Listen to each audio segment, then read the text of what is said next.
abantu b'emyaka gyaffe era kyovola banze nasanyuse nnyo ku kintu omukulu kye yatukoledde okuwa omuntu mu age bracket eno nti twafunye essuubi era twafunye essuubi ddene nti naffe tufunye opening omanyi change neweeba ntono tomanya mukama waako yes twafunye change singa n'abalala balabirako ne bagamba katuweeko kugineemya kubanga generation yaffe eringa efa mukimanyi nti ono ye maama Bukoto Central oba mbadde mumuwulira byogere emabega wa buli musajja ow'amaanyi oba emabega wa buli musajja omuwanguzi wabaayo omukyala ow'amaanyi kiwulikika kitya bwe babagatta mufuuka omuntu omu yeah. okubeera mukyala honorable kijja n'obuvunaanyizibwa kijja ne sadaaka obuvunaanyizibwa ki obuvunaanyizibwa obusinga obunene kwagala bantu ekintu ekitali kyangu olina okwagala ennyo abantu olina okubeererawo nnyo omwami n'omujjukiza nti walayira era wasuubiza abantu bano nti oli babeererawo olina okusaddaaka ennyo bwe bansiba kubanga kati jjukira bankwata bakututte kubanga banvuga okuva ekyannamukaaka ku ddabo kabini waliwo nga kasahara waliwo ebisahara bya poliisi ebinene ne banteeka emabega ne bavuga emmotoka nga tebasiba ku hampu ntudde mabega bwe obuuka bw'oddawo okuva ekyannamukaaka ne bampisa eyo waliwo gye twayita eyo nga waliwo n'akabira ekkubo nga kkole ekkubo gafu amakubo geeyogera nempita mu ekyo okumanya nali mu kutya nze nina enamba ya sister wange of head nagikuba emirundi ena nga nkuba wrong number. Twebaza Katonda okututambuza 2023 netuuka mu kaseera kano tusaba 2024 abeerere ddala mulungi abeere wa buwanguzi ate era abeere wa kufuna mu ngeri ennyangu. Guess what? Wendi wano waliwo amataala ge bagambanga ku leediyo edda ti amataala agali wali galungiya n'omubi tuli waneeno amataala gakulungiya wejjanga oli wa black ogenda nga nga buli kimu kitambula bulungi nnyo. Tuli mu kibuga ky'eggwanga ekikulu Kampala wakati tuli ku Tenders Bridal. Otusinzidde olunaku lwaliro bw'otunuulira era of course you can see seetaaga kunnyonnyola bingi nnyo. Nze Sesanga Batte the great n'obugatto obulungi weebuli ekisookera ddala New Lope. Yes, Jose Nnyonyi I think tugenda muleeta wano afune obugatto buno asobole okuba nga buli kimu kitambula bulungi. Ndi ne Joanita Mbabazi akawungeeza akaleero twogera ebigambo tugenda kwogera ebigambo bingi nnyo ne tutandikire waneeno. Leeta Joanita Mbabazi. Yes, Mbabazi Joanita. Bitambula bitya? Business omwaka guno tetambudde bulungi nnyo.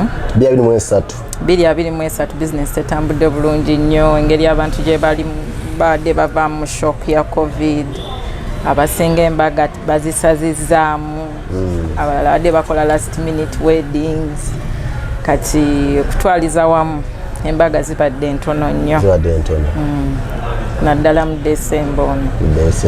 Yate Tenders tutunda tupangisa oba byombi? Tender bridals ekola byombi. Ebyabasajja tubitunda butunzi tetupangisa kyabasajja kyonna. Abasajja tebawana buwoowo bulungi nedda. Abasajja njagala nnyo omusajja agule ekintu kye ku mbaga akigula owuningerwaki. Abaami bwaffe mwattu batuteekamu ssente empitirivu ku mukolo. Embaga yonna egenda okugwa nga talina yeesigaliza ye ng'omuntu kati nkiteekawo nti omusajja asobole okusigaza era ekyokupangisa nakigaana si nti abapangisa tebaliyo era tekireeta ssente naye njagala nnyo bambi n'omwami afise omunaku abeereko n'akake omusajja naye afiseeko gown oba ebyabakazi mbitunda era nobipangisa. Yes baliwo abasinga bakyala abajja okupangisa oba abaami abajja okugula kati oba kapejja bweti kati waliwo betufuna kapo kati ebyabasajja pase byo ntunda bridal or ceremonial ne office so abasajja nfuna bangi nti nembaga yo bweggwa asigala customer wange twagala kuleeta mukama waffe Joel Ssenyonyi nasanyuka omuvazi congratulations Honorable now right honorable Joel Ssenyonyi congratulations twebaza His Excellency Bobi Wine okulonda omuntu ali mu myaka gyaffe okulengera ewala okulonda omuntu ali mu myaka gyaffe nsanyuka nnyo nga tulabye ku nkyukakyuka neweeba ntono nnyo yes change is good yes kusoomozebwa ki gwe tusinza okusanga wano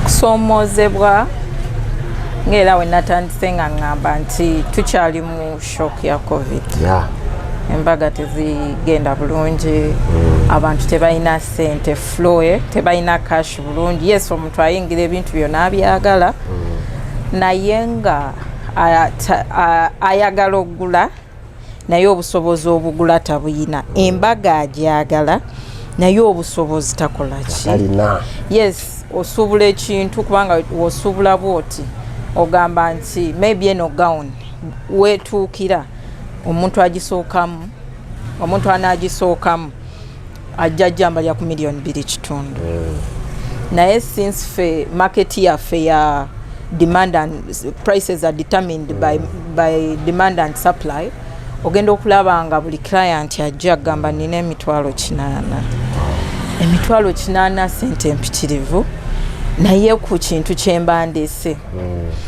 kati biggest challenge ekyasinza obunene abantu tebalina sente ntono nnyo mu bantu balina sente ntono ye challenge of course n'emisolo gyayambukamu kubanga luli engeri gye twali tuleeta ebintu abantu ebintu ebituuka engeri ffe gye tusuubule ebintu ebitonotono ebituuka ku kisaawe bajaji nga ne bagamba taki museera ebintu bye taki so omusolo ne gwambuka then ne gawuni bazikuba omusolo naye bambi abantu baffe betupangisa gawuni tebalina bulungi tebakyalina bulungi sente yakendeera ate n'emikolo tebakyagikola nti abantu bava batandisa okuva mu gawuni ennene bagenda mu zino entono ddala obugawuni buno obutono bw'essente entono badde awo nenfuna ekirowoozo nenampulira saala kibuuza naye nga akambyogereko munnange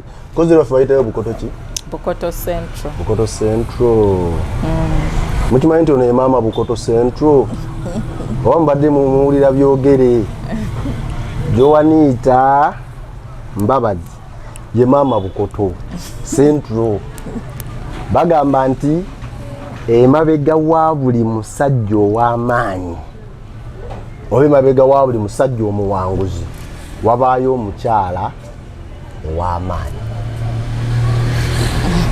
siwe babyera mwe mwasoma kati ono ye mukyala ow'amaanyi mu Bukoto Central okitegedde ekigambo ekyo twogera ku mukyala maama Bukoto Central mukyala w'omubaka wa paalamenti omubaka wa paalamenti ejjabbi eyogerera ontyo anze nkomye mu kkubo kubanga mpulira mukyala wa Honorable Sebamala siwe kiri omu bw'ati oba nnamba emu tuli bakatuliki kitegeeza omu bw'ati yes mukyala wa Honorable Sebamala omu bw'ati kiwulikika kitya okuba omukyala wa Honorable oba okuba omukyala wa Engineer Sebamala omukyala wa Honorable kuba omukyala wa Engineer bangi wano osobola okutambula ku street eno nanga waliwo nga 15 kiwa essanyu kuba omukyala wa Honorable kiwa essanyu ery'amaanyi naye bwe nsussa amaaso ku kyokuba nti muntu mukyala honorable omanyi we mugenda mu church we babagatta mufuuka omuntu omu okubeera mukyala honorable kijja n'obuvunaanyizibwa kijja ne sadaaka obuvunaanyizibwa ki obuvunaanyizibwa obusinga obunene kwagala bantu ekintu ekitali kyangu olina okwagala ennyo abantu olina okubeererawo nnyo omwami n'omujjukiza nti walayira era wasuubiza abantu bano nti oli babeererawo olina okusaddaaka ennyo nti ensi yaffe tennatuuka ku nsi ndala we ziri ebintu bingi ebitatuuka bulungi mu bantu nti saddaaka gye mukola ennyo nti ekitono kye mufuna muyina kigabanyizaako abantu bammwe so olina okuguma nti omwami wange bw'afuna ssente alina okuddiza ate nange singa aba talina nina okumusapootinga olina okusaddaaka obudde obuba oluusi omuyambeko obubwe okumanya nti olunaku luno nina okuba n'omwami wange naye tekijja kusoboka kubanga alina obuvunaanyizibwa eri abantu bwe mwagala mwetaaga naye waliwo abamwetaaga okusinga nze kati kyendaba mu kubeera omukyala wa honorable n'okuba omuntu w'obuvunaanyizibwa mu bantu nti ekitiibwa omwami wo kyayambadde buli abantu we bakulaba mu kifaananyi kye nti ye omusajja nga mukakamu naye omukyala kati ofaayo nnyo okulaba ng'okwambala ekifaananyi omwami wo mwatambulira yes ofaayo nnyo okulaba nti otambula naye okoppa embeera ennungi ezinaatuyamba ezimuyamba ezitwala eggwanga mu maaso olina okulaba nti bw'aba ayina agenda gy'agoba oba gy'agoberera naawe ogigoberera olabe nti tekikoma bukomi ku bantu nti ye tubayambyeyo kino tubagambyeyo kino naye okulaba nti mukola ekyenjawulo mu nsi muno kubanga Uganda yeetaaga ekyenjawulo eri mu bavubuka eri mu bakadde n'abaana abato kubanga waliwo ekintu ekiriwo ennaku zino simanyi oba waliwo abantu abalala abakiraba abaana oba abantu abali wakati w'emyaka 18 ku 35 oba 4 abavubuka nti ffe bakitaffe ku myaka 22-23 yabanga azimbye amaka ng'alina omukyala alina omwana naye kiruma era kiyungula ezziga ti ku myaka 3 abavubuka bangi basomye tannazimba talina mwana tannalowooza kuwasa alina kyoleseeyo talina mulimo ate ng'okusoma baatugamba nga education is that key to success yes degree tuzifunye tusomye ne bagamba yongerako kana akapapula n'okwongerako kola kino buli kimu tukikoze naye emirimu tetufuna mukisa kugifuna nti omuntu abeera eyo n'alaba nti ono omuntu mukyala honorable n'omugamba noonya mulimu agamba toyagala bawali wali oli eno noonya mirimu toyagala bwagazi baganda bonna baleete gwe bamuteere wali toyagala bwagazi kola naye ng'osusse ku muntu nga nze abavubuka bangi basomye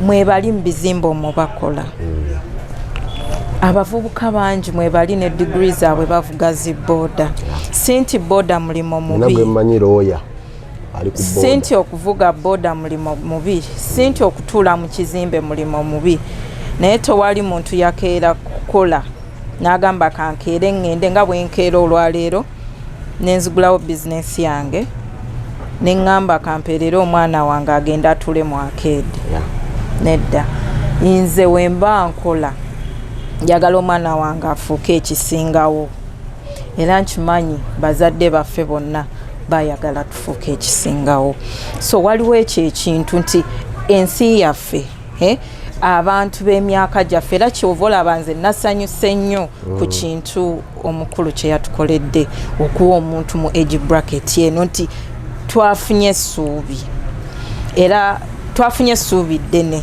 nti naffe tufunye opening omanyi change neweeba ntono tomanya mukama kamu gwe muganda yes twafunye change singa n'abalala balabirako ne bagamba katuweeko kugineemya kubanga generation yaffe eringa efa generation eri waggulu erina engeri gyetubiseemu wano tugendera mu yo tuyina engeri gyetufaamu nti omuntu ate atya n'okuzaala muvubuka gyali alina emyaka 3 atya okuwulira omuwala ng'amugamba ndi lubuto naye nga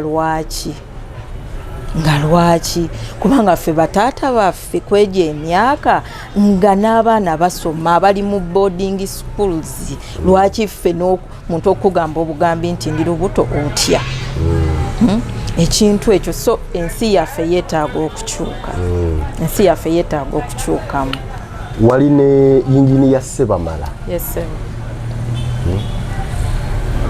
waliwo eyaŋŋamba nti omukyalo oyo yasikiriza naye yamugamba nti nedda ssebo egyoli gira wano nawo genda oweerezeeko mu ngeri endala biri obikoze kituufu gwe wasendasenda omukulu omugamba waayi genda wali obuvunaanyizibwa n'oweereza kati buli obeera n'omuntu omulaba n'omumanya n'olaba n'obusobozi bwe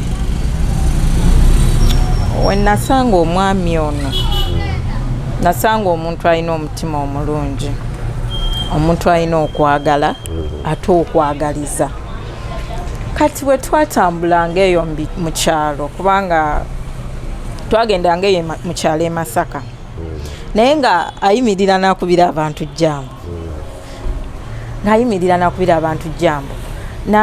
n'otuuka oba muli eno e Kampala omuntu ali mu kusimbula mmotoka eganye n'ava mu mmotoka n'agenda amuyambeko oba waaba mukyala n'amuyamba n'amupakingirako w'osanga omuntu ku kkubo oba tuli mu nkuba n'agamba twaleko oba twali kireka waliwo omuwala gwe nali mpadde okunnyambako nali nsuubudde endiboota ya towel waliwo akana akato ndoza kalinga 18 then nenkawo akantambulizeeko kati we kakomawo n'akabuuza okolaki n'akagamba tosoma mbadde nsaba ogenda ompitire maama wo nkukwatireko kwegamba waliwo ekintu kye namulabamu ng'ayagala nnyo abantu ne mugamba naye ekintu kino osobola okukikola bingi bye yakoleranga abantu nga era tafaayo nnyo nti oba gundi muyambye oba mukwatidde agenda kunziriza neŋŋamba naye omutima guno tayagala kuyita ku muntu nga tamubuuzizza tabeerawo nti gundi yanyiizizza ate sijja kuddamu kwogera naye nemugamba omutima guno omulungi osobola okuyamba abantu abasinga kuba kwetoolodde ndowooza weesimbewo n'agamba kankirowoozeeko nemuwa strength of course nemulaga osomye okoze ki n'agamba kale kankirowoozeeko n'akiwa obudde n'akirowoozaako of course na researchinga n'afuna omuntu n'amukolera research bulungi then n'agenda n'atandika omupiira yeebuuza ku bantu kijja bwe wamugamba nti kino kisoboka wamulaba nga omanyi waliwo omuntu wamugamba nti Joan kino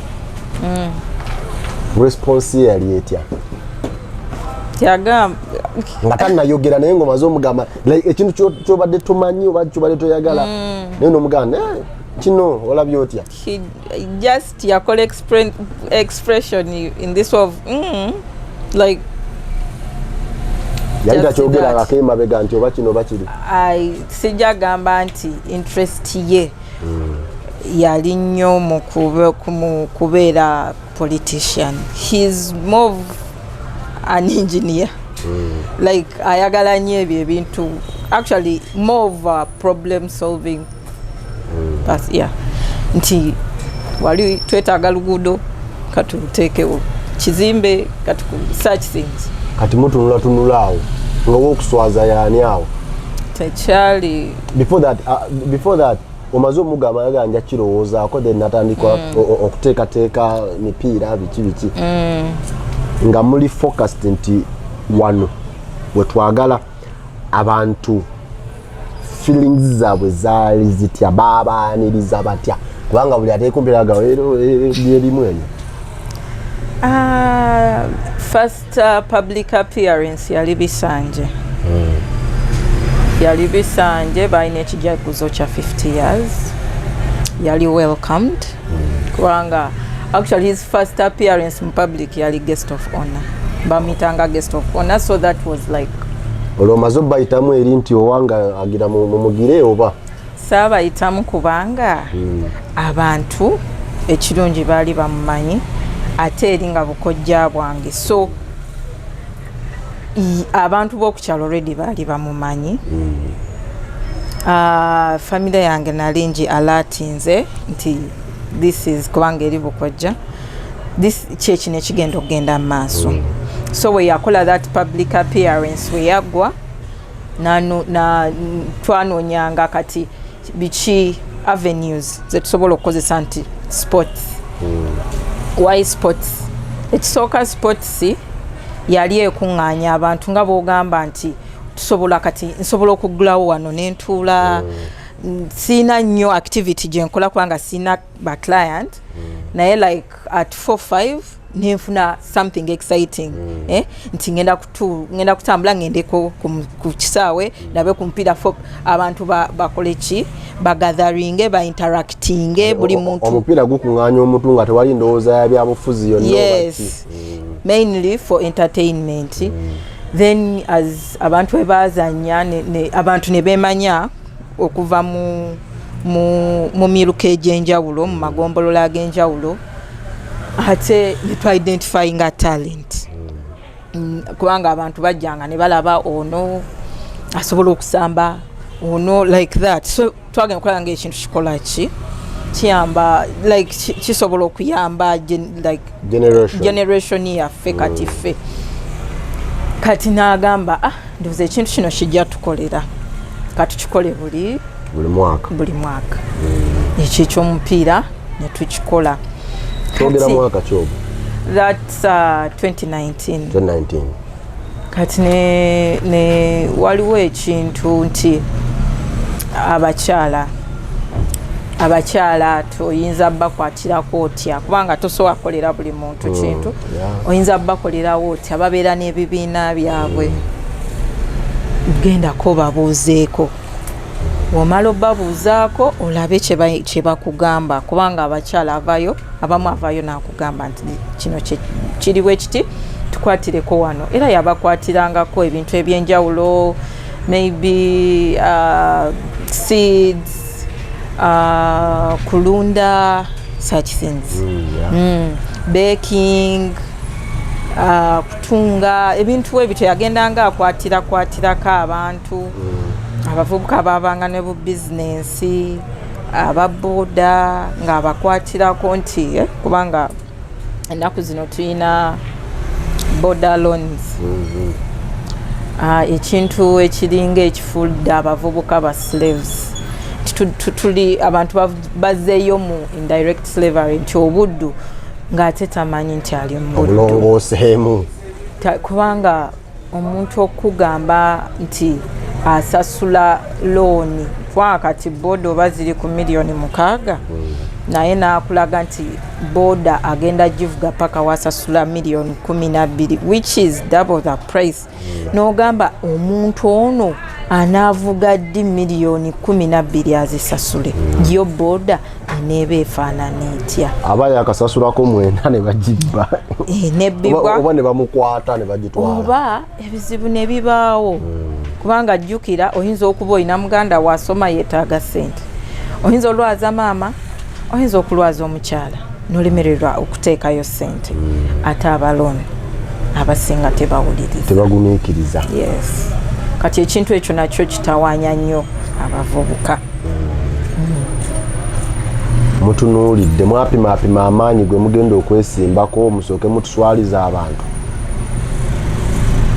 Lwaki temwesimba Kampala wano? Ekintu ekyo tewali yajja kuswaza muntu yenna. Kubanga ekisooka obuyinza buva wa Mukama. Mukama yakuyiwako amafuta n'agamba ono asaanidde. N'akwazikamu. Yes, ono asaanidde okukulembera abantu bange. Mukama waaba tasiimye era tofuuka. Ffe tetulina ssente. Tetulina buyinza. Kubanga namba 2 buli kimu ayina. N'abantu ayina kiki atasobola. Namba 2 buli kimu w'ensi. Nsuubira n'amafuta ayina mayitirivu. Kubanga namba 2 obulamu bwe buyinza omusoomooza nti abantu yes ffe twajja naye abantu baasalawo. Kubanga twabanyonnyola ensonga zaffe, ensonga ne bazigula era ne batulonda. Ne balonda n'omutima mulungi ne tuyitamu. Why Democratic Party? Omwami wange namusanga Democratic Party yenga omuntu. Era family ye ya Democratic Party. Kati sinti yajja n'agamba kanondeko it's a family thing. Nti waabwe ba Democratic Party. Yes. Tulowooze nti embeera eno yaliwo 2021 eya Kyagulanyi People Power ne National Unity Platform. Birina engeri gye byabongera amaanyi ku ground.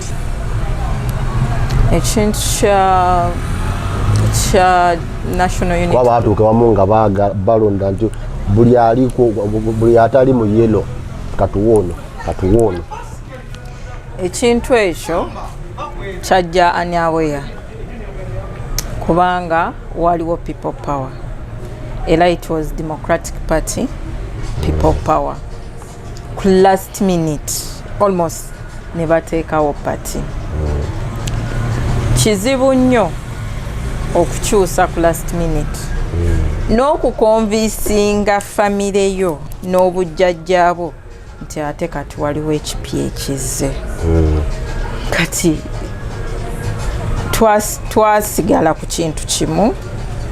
Democratic Party mazima na bwenkanya. Truth and justice. Yes, tukkiririza mu maanyi g'abantu. Kituufu tukkiriza abantu b'amaanyi. Oli presidenti gwe tuwagira. Naye wano katusigale mu Democratic Party. Kubanga tetubalwanisa kyataataaganya abalonzi. Kyabataataaganya kubanga ku last minute, of course twakola a lot of sensitization. Kubanga it was either bus or umbrella. So we did a lot of sensitizinganya abantu okutaking enkumbi.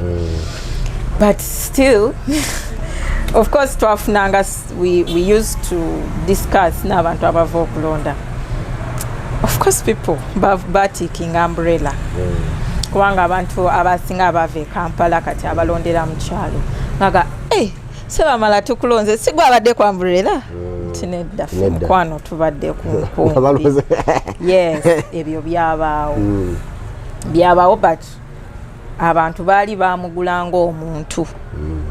Ye nga ye nti Sebamala Richard newe yandize nga tali mu pate.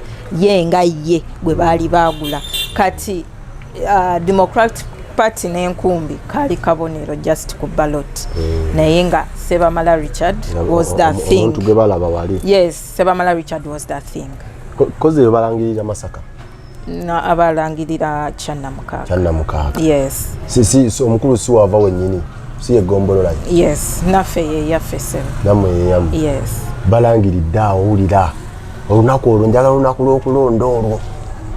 Mukedde ku radio CBS buddu. Olunaku lw'okulonda lwali luwanvu kubanga ng'okulonda tekunatandika.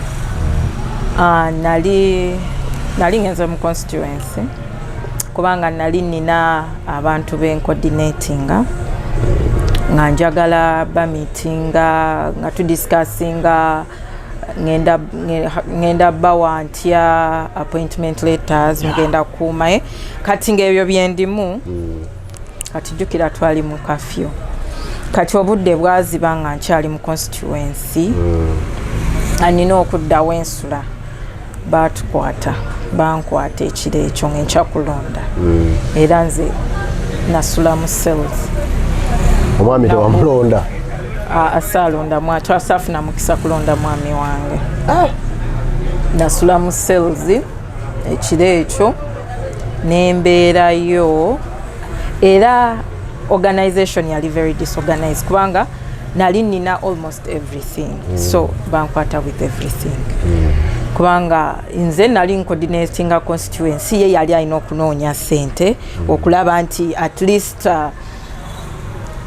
nga bw'ogamba nti kati tugenda mu lutalo kino we kibaawo kino kye tugenda okukola nti ojja kwetaaga maybe ssente after the kalulu to move on oba ojja kwetaaga ssente okufacilitatinga abantu nti twetaaga okulya twetaaga okunywa it's a long day naye ne bansiba abantu ne babeeranga bw'ogamba nti basigala mu bbanga era abaana yes era abaana balowooza bibye yes era abaana abo abakuuma akalulu mwebale nnyo mwenna gye muli kubanga bakeera ku macanga tebalina transport kutambula just kuva waka kugenda ku polling station kubanga kati jjukira eri mu kyalo oyinza osanga ebyalo 4 birondera ku polling station so weetaaga bit of movement kati naliyo nga nze nina okulaba nti wabeerawo ku kyokulya akafumbibwa ebyo byonna tebyasoboka era abantu basiiba njala kubanga banta ssaawa 7 ng'okulonda kuli almost done kati abantu b'ogamba nti bano be mbadde organizinze batuyambeko ate nabo baali ku poliisi nga balinda bante mbawe road map of what to do kati we banta nengenda ne mobilizinga ekyokulya kati actually chokola banga obudde bwali bugenzo kwa na mobilizinga kyenakola we navaayo nakola ekintu kimu ku mobilizinga kyakulya nenchuwa abantu ne bakitambuza kyokka kyenakola kugaba byakulya nagaba byakulya nenkunganya ne forms kyokka kyenakola kolwo twafuna waliwo of course nga akalulu kabeera waliwo akavuyo kangi registers zabulanga ku polling stations no biraba nga tosobola gamba mwami nti mwami bino ebintu nga tewejusa mugandi naye banne nasalirawo kikala nali mwana w'abandi omuto bwati.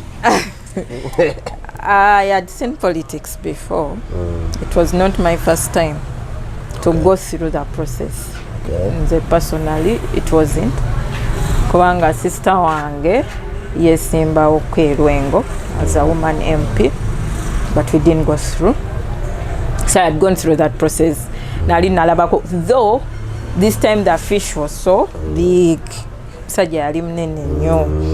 it was kind of scary. Of course we bansiba naga naye mukama kiki we bansiba wakati jukira bankwata bakututte kwanga banvuga okuva ekyanna mukaaka ku dabo kabini waliwo ngaka Sahara waliwo Sahara bya police ebinene ne banteeka emabega ne bavuga emmotoka nga tebasiba ku hampu ntudde mabega bwe obuuka boddawo okuva ekyanna mukaaka ne bampiseeyo waliwo gye twayita eyo nga waliwo n'akabira ekkubo nga kkole ekkubo gafu amakubo geeyogera nempita mu ekyo okumanya nali mu kutya nze nina enamba ya sister wange of head nagikuba emirundi ena nga nkuba wrong number ekire gina mutwe nenga wokuba nga buli mwenkuba bwenti nkuba wrong number nagenda okutuuka ku poliisi ng'essimu ezikidde ne batujjako buli kimu ne batuyingiza cells.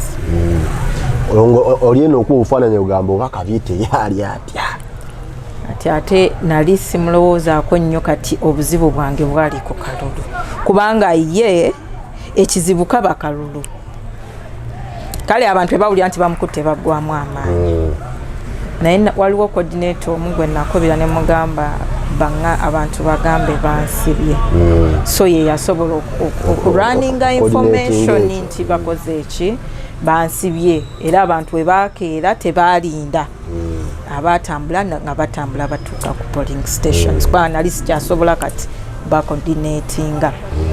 Of course netubeerayo enkuba neetonya nagenda okuva ku poliisi ng'enkuba etonya amakubo gaffe gaseerera naye abantu abo mbeebaza basimba layini mu nkuba abalonzi yes basimba layini Bukoto Central yes basimba layini ng'enkuba etonya ne batiikinga sebamala Richard kati of course twabeera n'akavuyo register zaabulanga nga omanyi nti otuuka wali register ebeerawo ne batiikinga erinnya ne bagenda wali omuntu nagamba register ebuze register neebula akalulu ne bakasazaamu waliwo polling station ze basazaamu akalulu yali yeebuyaga ne batandika okulonda ssaawa 10 ne bakuba tear gas n'amasasi ku polling station. Temwalabako ku box yajja agamba mwalonze enkuba yatonnya ne bajja ebintu ebweru ne babiyingiza mu room awo waliwo simanyi ngeri gyenyiza kunyonyola naye nga kyali kizibu singa otuula nti mpandiika katabo ku lugendo lwa muvu yammwe yasooka mu politics kayinza kuba ka pages mmeka? nze engeri gye nakola history sobola okuweza page 5 nyingi byewalaba bingi kyekitegeeza kati bwe ntunuulira ekyo ne tukuŋŋaanya foomu of course bali abaalwawo kubanga twalonda paka we twagula tooki polling station nga obululu tubulabalira ku tooki jjukira kiri kyalo obululu mububalira ku tooki kaakati tutuuka kati bali mu kulonda naye ng'okuva weba ku tallying center okutuuka eri polling station weeri nga wala ate nga mulimu ababalinze mu kkubo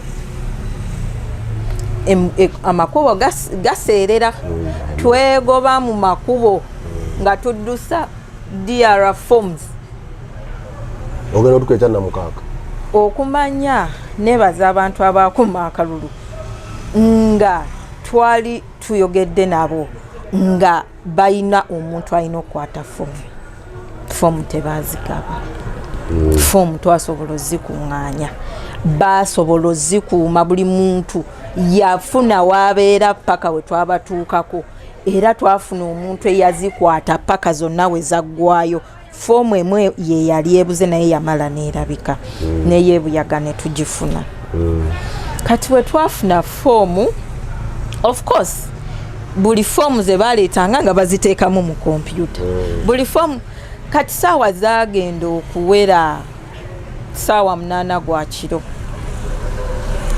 nga tutegedde ebivudde mu kulonda bino kyo mpozi nga kinaye nga tutegedde nti kino kyekiriwo naye okuva saawa 8 gwa kiro paka enkeera saawa 9 ogw'emisana nga tebannalangirira naye nga mugamba nti etwawangudde okusinza ku DR forms ze mwalina fomu zonna omwami wange yazikwata nazimpa nenzikwata nenkola photocopies netufuna we tuzitereka nengaba photocopies kati buli muntu eyamala okulonda twamugamba jangu kugombolola so twaliwo bambi abantu bajja nga bangi netugaba fomu ezo abantu ne bamanya nti obuwanguzi ki nga muwulirako olwo ebifa mu bitundu ebirala engeri embeera gye yali eno simanya biki eno babakute eno biki ebyo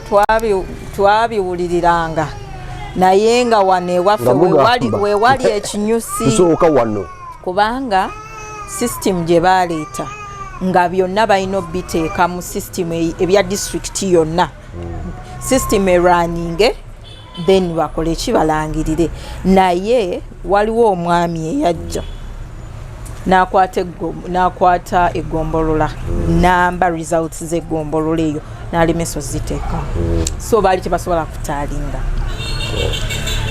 naye ffe obudde bwe bwakya jjukira twali mu covid nga ne woba oyogera n'omuntu nga bagamba muvewa totulawa mwogera ki kati nga kubanga nali ntudde waliwo ka roundabout ekyannamukaaka nga ntuddeko waliwo omuvubuka sijjukira nti obaani yali ayimiridde awo omujaasi yajja n'amugamba galamira yali ayimiridde amwogerezeganya nga talina kyakoze namugamba galamira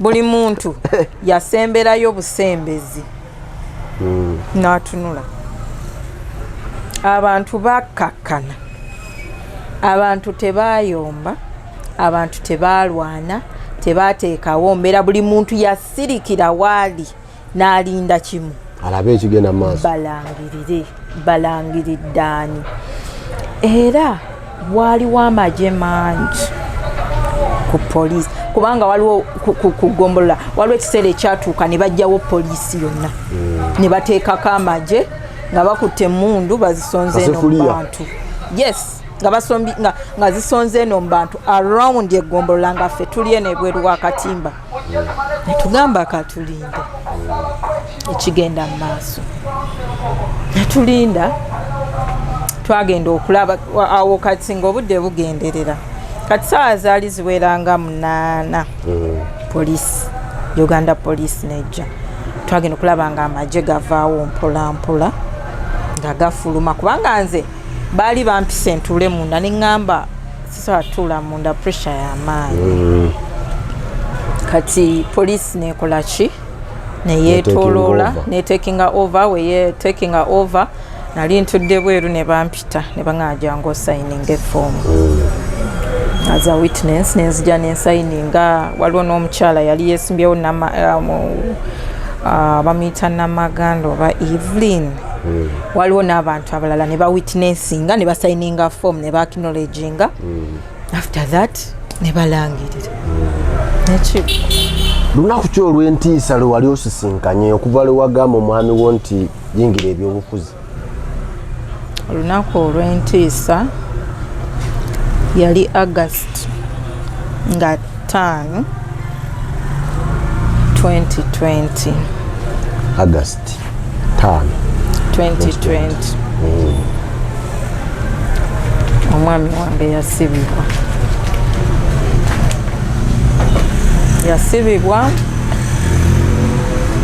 bamujja wano kubanga yali wano ku mulimu gwange kubanga yali azze kunnona poliisi nemunona twagenda okutuuka ku poliisi nga already waliyo abamawulire twagenda omutuusa ku poliisi already nga file bagikubyedde ebifaananyi eri media enkeera nga tugenda mu kooti omulamuzi agamba talina budde ng'akuba kayondo nga bamuteeka ku baasi nga bamuteeka mu prison nga tusigala ebweru twali mu covid abasibe tebabakkiriza kujja mu makooti nga tukeera kutambula ng'ekizibu kiri ku mmotoka banka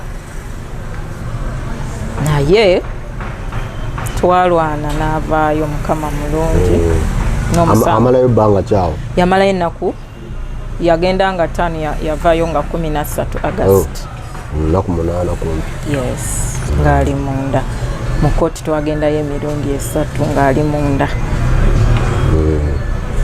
kooti bwe batuwe ennaku anti kati nga mujja ne bagamba ate mulina bya Zoom ate tekuli network ate kino temuyinakankalanyemwawo musibe tebasobola mu producinga era n'olunaku lwavaayo nzijukira omupoliisi w'ekkooti yali agaanye okugenda kubanga saawa zaalinga 9 ate mugamba twangu tutuuka ekitalya ng'agamba anaavaayo enkya nga tumugamba nedda avaayo kati naye kirungi yavaayo ate kkooti omusango n'egugoba ati ekitegeeza kkooti yakola kyamaanyi era yatuyamba kubanga kati omusango bwagugoba bano abaali bataddemu embeera gye baali bataddewo batukubye mu mawulire bakoze eki omusango ne bagugoba era nze ekirala kyenatya nnyo yava mu kkomera nga neŋŋamba ayinza obutadda mu politics kubanga ekkomera lyamubreakinga yali broken but as a man he had to stand for his family but me as a wife namulabanga ali broken ng'ali broken nga ye nga takkiriza nti abantu basobola okuba n'emitima emibi kubanga ye alaba abantu abasinga abalabamu ebirungi nga takkiriza kubanga omwami oyo yateekawo embeera nze kennyini nagenda mu banka n'omwami netusayininga ssente netuzimuwa twamuwa $240,000 cash netukwata n'emmotoka namba netugimuwa emmotoka n'agamba nti eriko ebbanja netumugamba ssente zetukuwadde zirimu n'ekisesi ebbanja lya $335,000 yes lisasule osigaze teyakikola banka n'emuggyako emmotoka nali kati mu ngeri eyo omwami wange wetwamala obba cash $240 million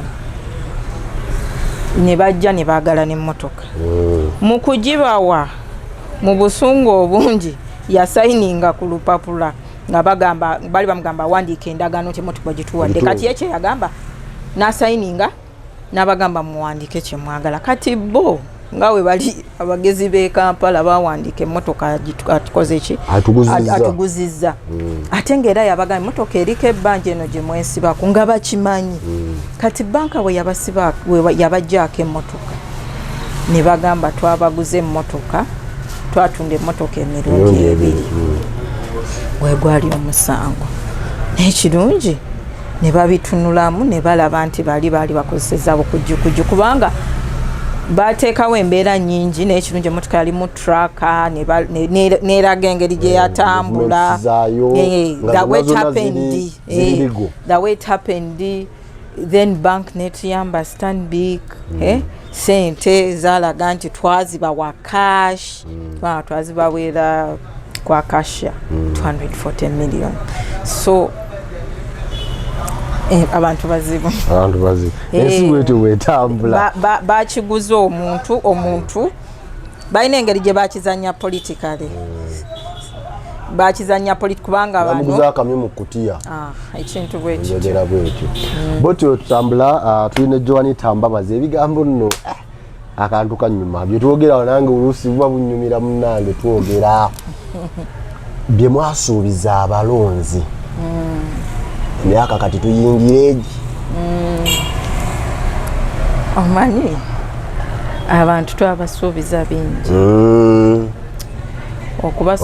omuntu ajja ogusooka asuubiza byakola ne byatakola yes twabasuubiza bingi ng'era bw'ova naawe waka n'ogamba mukyalawo biki ebitaliiwo waka tekuli masanyalaze tekuli sukaali tewali sukaali byonna n'omugamba wandiika lisiti ogiweereze ku WhatsApp bw'ogenda okukola tomanyi gy'olaga tomanyi kiriyo kyosuubira newoba nti buli naku nkeera kuggulawo dduuka lino okimanyi nti edduuka lino tomanyi abantu banayingira bwe banayingira banaasasula yes twasuubiza naye era gye twali tugenda twali tetumanyiyo bulungi, twali twestimatinga nti kino kyekiyinza okukola ki, naye era tewali kintu kyeyasuubiza kitasoboka kubanga ebisinga tubikoze, temubula birumira, naye nze kyemmanyi ajja bimaliriza kubanga omuntu eyasuubiza ente 15 waba yakasasulako ente 68 nsuubira ezisigadde si nnyingi nyajja zimalayo kubanga yagamba tugenda kujaguza buli kyalo kijja kulya ente, era agezezzaako nnyo okulaba nti ente ezo zituuka. Twasuubiza amakyaki, twasuubiza enkulaakulana, kati kyaki abadde agezezzaako okubawa kubanga waliwo kyaki y'ebuyaga yagiwako $3,000,000. Yagisuubiza mmeka? Nga tugenda mu kalulu teyagisuubiza we twavaayo. Kyaki y'ebuyaga yagiwako $3,000,000 yali yagisuubiza mmeka? Kyaki y'ebuyaga waliwo nagenda naye nagiwa $3,000,000 n'addayo n'agisuubiza $10,000,000 era n'asasulako 3 meaning bamubanja $7,000,000. Akoze ebintu ebyenjawulo kubanga twagabako embizi, enkoko, kasooli, emmwanyi, tukoze amazzi gagenda tambula gye bali basima, tukoze boreholes repairs, bali mu kuteeka tank y'amazzi Kabwoko egenda kusupplyinga awo wonna Bukunda, Kaluma, amazzi gajja tambulawo. Tubadde tuwandiikira ebitongole ebyenjawulo tuyambako kati nga Red Cross omuyaga gwabakuba ne tuwandiikira Red Cross ne tuddukirira n'ebintu nga bya miliyoni nga 7 kubanga bawa abantu obutundu bali blanketi ebintu bye bagaba. Ne tuwandiikira Prime Minister's Office emirundi 2 ne tudduukirira, ne tusabayo sente za bagiyita parish community associations. Yes, ne batuwa $1,15,000 era sente ezo twagabira emiruka 4 $3,000,000 sente ezo zatuuka dda mu bantu. Ne tusaba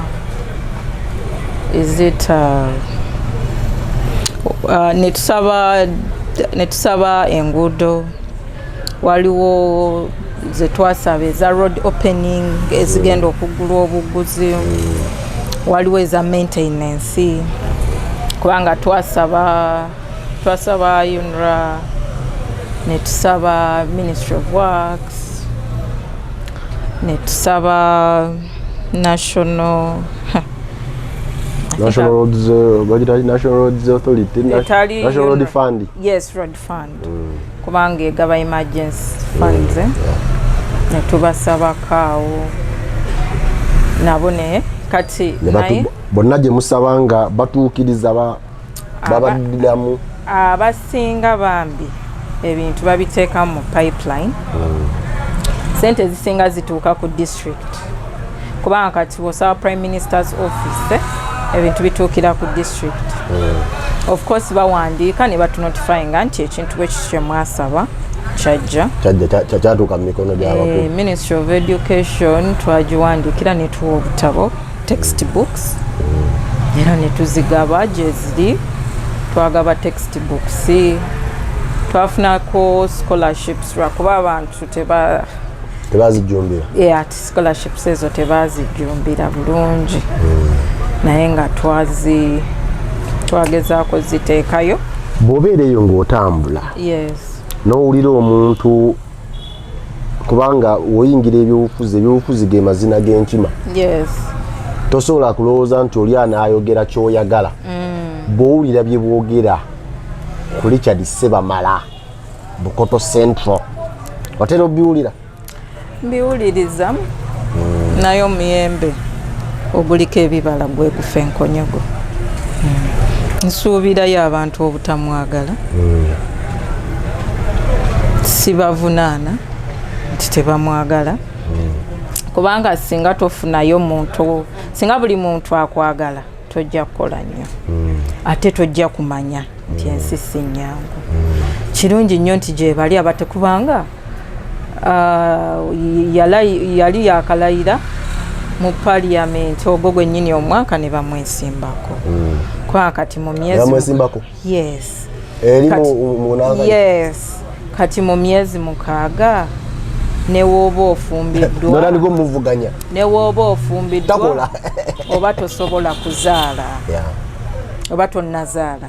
So mu myezi 6 kiki kye yali alina okukola ate nga mwegyo emyezi 6 first 100 days waliwo ebintu bye twakola. Waliwo omugga gwe bayita Kyote, oluguudo lwali lwavaawo ne tuluzaawo.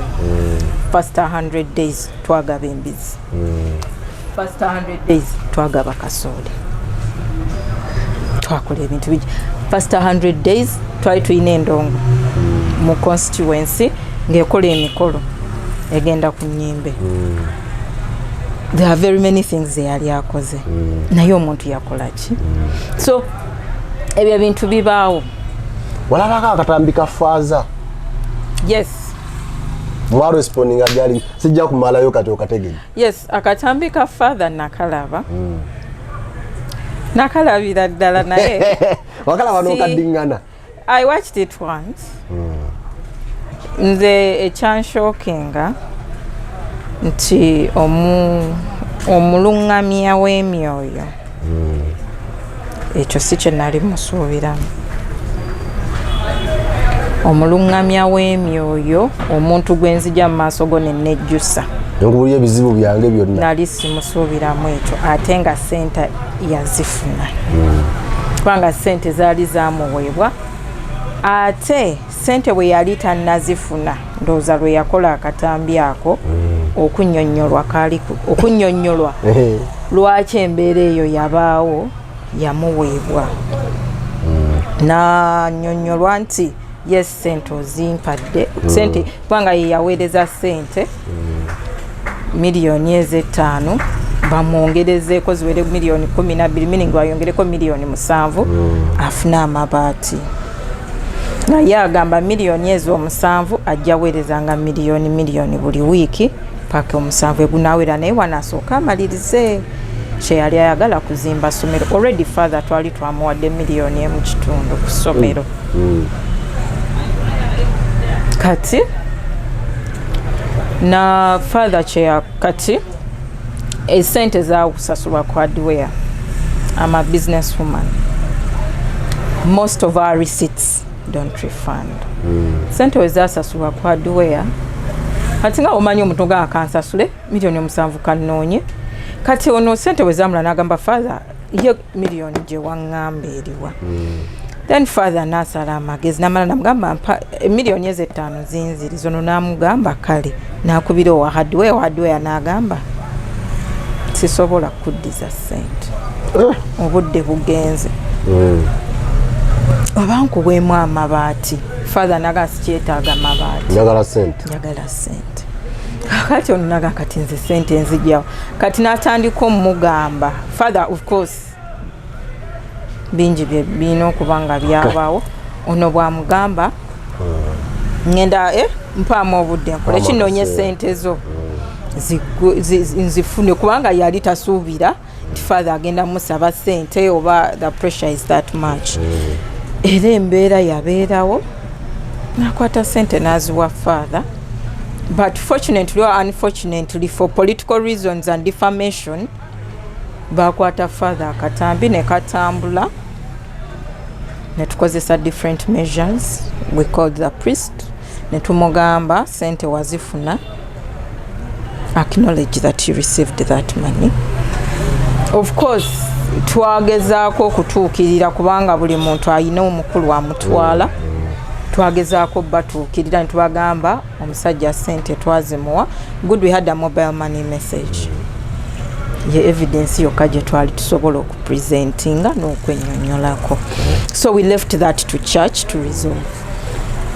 Ebigambo engeri gy'obyogera ne guts ojja kubwaki ssebo yonna oba MP oba LC5 oba kansala oba president. Tewali muntu, sisuubira nti waliyo omuntu eyatandyagadde kufuukako member wa parliament kuyitibwako honorable. I think that would be something, but the politics today, nze kyemanyi nekyendaba si bwe kiri kubanga right now given chance ne baŋŋamba londako tugenda ku appointinga bu appointees, I would look at East African Parliament. Why? Abalonzi batono. It's a one-time game. It's a one-time game nti you put in once, then you sit and relax.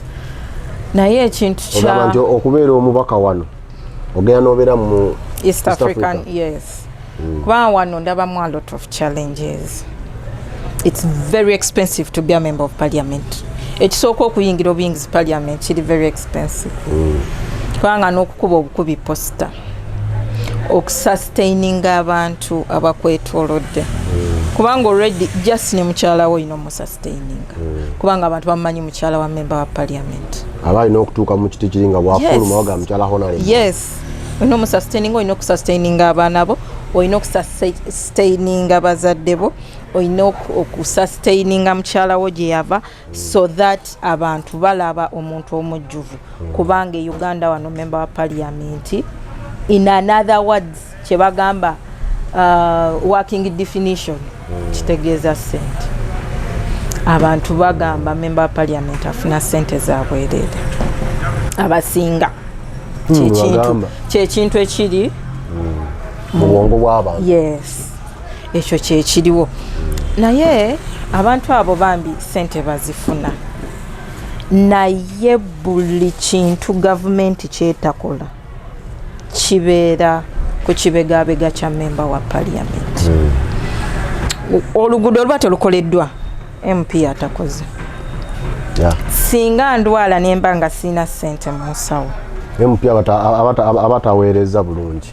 Yes.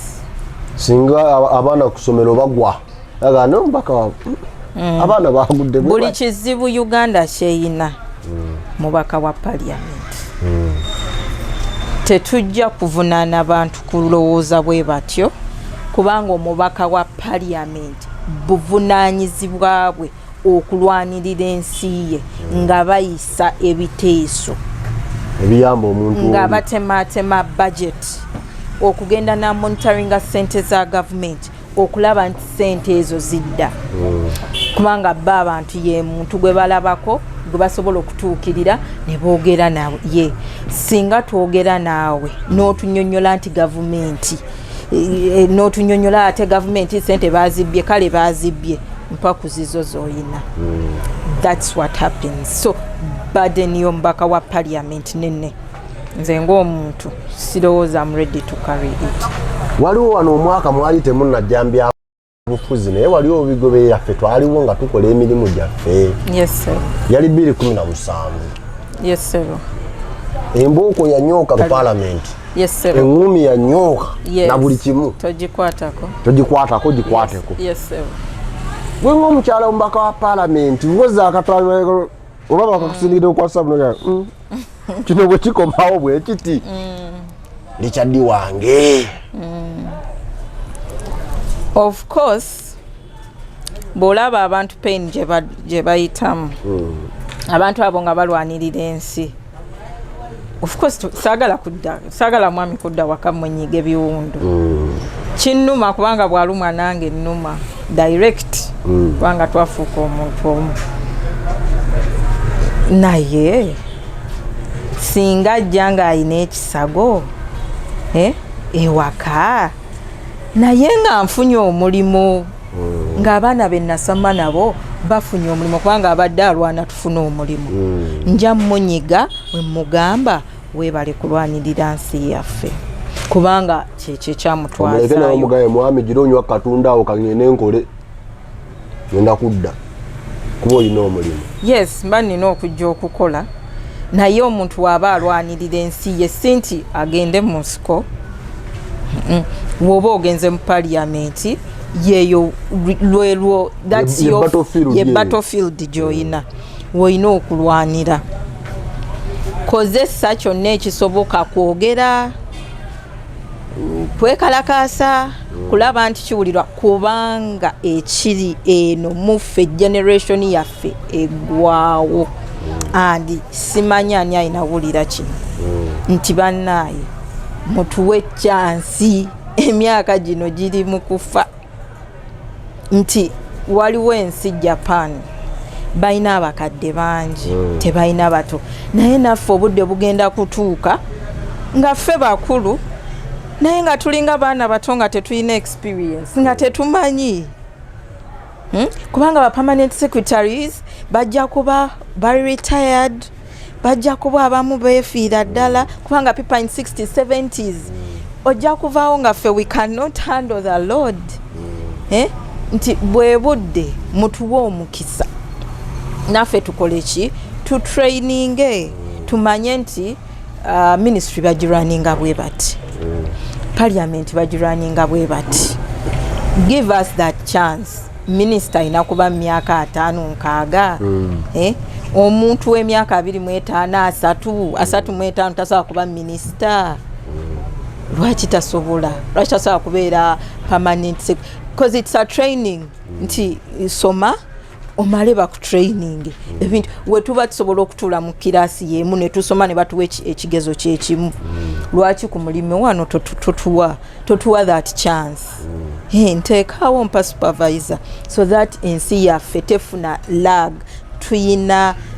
tuyina generation ebuukiddwa ate singa omwana wo okusinziira ku mbeera bw'ogiraba etambula mu ggwanga omwana wo oba mutoowo singa atyanaga nti maama oba baabo basenga I feel like joining politics sinza butaka sakikobe kubanga politics in Uganda is very kyintu kyendabo ba is dangerous kubanga ekisooka you need a lot of money to invest zotamanyi nti zigenda kudda ekirala abantu ebintu bye baagala n'ensi waliwo ebintu abantu bye baagala n'ensi bye yeetaaga ogenda mu maaso nti omwana wange ataalinge n'ebyo kyekyo kyenjagala omwana wange alabe.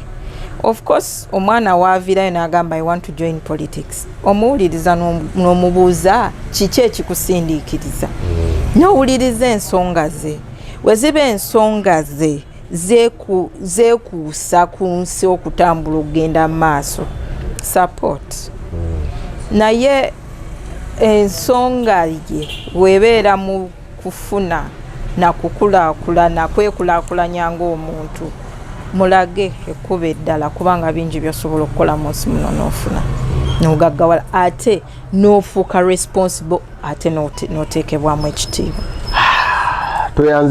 tweyanze akasembeyo katini nnyo okuva lwe bafuuka mukyala honorable olunaku lw'olutambuzo olako olina okukeera olaba essuuti y'omwami olaba liki ate teyaguddeko akantu oyagala eva abeere nga kyekyo. Yeah, you wake up like any other person at 5. Like any other person at 5? Yeah, I wake up at 5. Like any other person. We are going to nabala bazukukeeza. Anti kati olaba e Kampala. Bobo osula Kampala Wakiso Mukono these places. Tuyina abaana abagenda ku ssomero. Oyina zuukukanyera abantu abasinga e Kampala bazuuka because of jam. They are planning of our roads. Oh my God. Oyina zuukuka kati nzuuka at 5 kutegeka abaana. Kutegeka abaana omwami waba taliiwo ntegeka abaana tugenda ku ssomero nenzita nenzigulawo edduuka at 4:30 nga ngenda nzijayo abaana nga nzire waka omwami waabaawo mbategeka ne bagenda ku ssomero then nenoonya kyagenda okwambala nonoonya tayi mainly oyagala yambale kooti eri ate ogoyagala eri yayagala okulaba nti wagenda kwambala ki olwaliro lwakumeka is it a Monday it's not as busy like teddy busy because we mostly concentrate Tuesday, Wednesday and Thursday. That's when Parliament sits. Era kati awo zennaku z'amasuuti mainly nomulabe suuti weri tayi then nomutegeka waba talina any program at home nti oba at times afuna media talina bantu bagenda kulabira waka nga tuvaayo 8 we are in town. He drops me, I come to work, nga jumping in the evening we go back home. Yeah, he usually doesn't eat in the morning. So okubera mukyala honorable kye kintu ekisinga okuba ekituufu. At home there is no honorable. There is Sebamala Richard. Yeah, honorable. When we get out of the gate he becomes one, but at home era omugambirawo ekitiibwa kyo wali. No, I don't say it. Achimanyi. That's the way he is. Yes, there is no that at home. He's a father and a husband at home. When we come out, yes, he says it. And when once in a while, no meet a honorable, hey, what is happening? Parliament what is happening? So at home is Sebamala Richard. Yeah, when we are home, that's what it is. Towali kirala. Tuyanza nnyo tweyanzeege akaddeko etunyumyamu ate era oli munywanyi waffe but still obeera busy naye olwaleero ofunye akaseera akalungi ennyo ne twogeramu tusaba Katonda ayongere okukuma mukyala honorable omu bwati tomeranga kawonogaani naye omwami wange ne gyagenda sitole ki abakazi bajja bagamba olonda nze ebyo ebintu olaba omuntu kati oba honorable it's natural for man omusajja alina ssente asikiriza naye ekintu kye yasooka okunkolera kuntwala ku lutikko erubaga nti gwe kola kyonna kyoyagala beerawo gwe kola kyonna kyoyagala tijja bibyo tijja asabikomeeyo kola gwe buli kimu kyoyagala gwe kyowulira mu mutwe gwo kikole naye at the end of that day omanyi nti at the end of that day my husband is home with me, his matrimonial wife. Yes. So for you can decide you can decide to do what you want. Yes, and that's what you will be. Tweyanzege bino yalero mujja byasimula bugolo Joanita Mbabazi tubadde naye nakolera Joanita Mbabazi Sebamala mukyala wombaka mu parliament wabukoto central honorable Richard Sebamala agotwogeddemu naye of course kabadde kaseera kalungi ddala kabadde kawoomu era mmanyi nti ladies out there mufunyemu ekintu mufunyemu bingi nnyo n'abasajja mufunyemu tusibula abantu baffe munaye tweyanziza kale no yammeka anti njogera kuno nakuli engato zaffe ziri mitwalo 35 iye Idris omwaka 2024 ekirabo kino kyengenda okuwa obeere unique kasi tosasula nga njikupakingira tweyanziza nnyo extra digest mugoba nsonga bwetyo bwe tutambudde olunaku olwaleero sibula abantu munange obagalize omwaka 2024 okutambula obulungi obakulise ne 2023 abantu baffe abantu bebukoto bannange abantu baffe